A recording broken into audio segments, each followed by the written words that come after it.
مقدم نفسي عبد الكوساني فنان تشكيلي وبحث في الجماليات.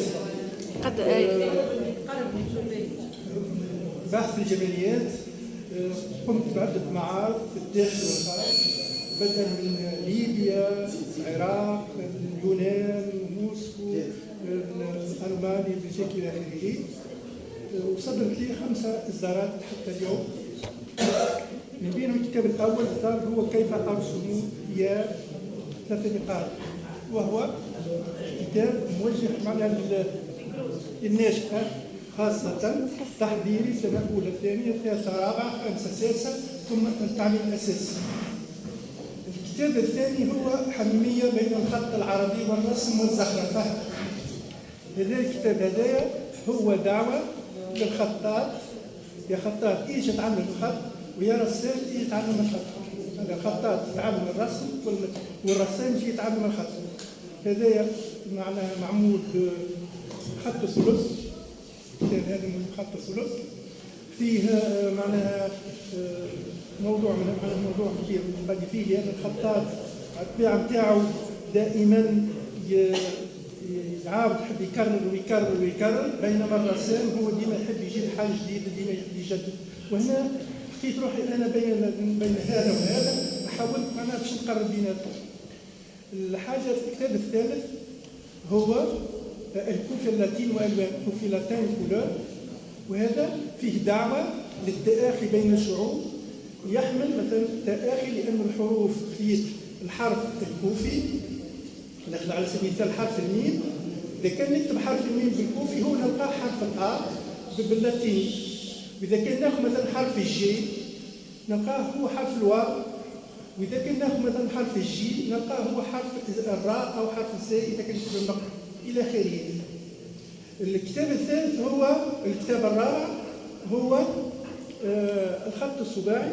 الخط السباعي هو عشت تجربة وأنا صغير مع طفل، ريت ثمة شهور مهاجرة شكلت الشكل هذاك بتاعها في شكل تاع 7. أنا أدركت ال7 بعد ما كبرت المرة الثانية. 7 هذيك خلتني معناها 7 هذيك أثرت فيا أنا في الصغر حتى الكبر. آخر المطاف جانا التغيير 7. هنا لقيت روحي باش نعمل بحث على رقم 7. علاش؟ الحقيقة وقت اللي عملت البحث على رقم 7 نلقى فيه أسرار ما هي أسرار. نعطيك مع المثال، يكون الواحد منا في العادات يكون له 7 أيام و7 ليالي في العادات. فهمتي؟ نجيو مثلا إذا كنا نلقى في الديانات نلقى مثلا كان لا إله إلا الله محمد رسول الله كان 7 كلمات. إذا كان ناخذوه مثلا على سبيل المثال في الإعجاز الرقمي، نعطيك على سبيل المثال الواحد يرجع للقرآن ياخذ أول سورة تذكر فيها رقم 7 هي سورة البقرة، وإذا كان ياخذ آخر سورة تذكر فيها رقم 7 هي سورة النبأ. إذا كان نجي ناخذ الرقم 7 رقم الآية تذكر فيها 7 في سورة البقرة هو رقم 28 نقاط تقسم على 7. إذا كان ناخذ معناها الصور الموجودة في سورة البقرة وسورة النبأ نلقاها 77 وهي تقسم على 7. إذا كان ناخذ الآية في سورة النبأ هي رقم 12 وسورة النبأ فيها 40 آية.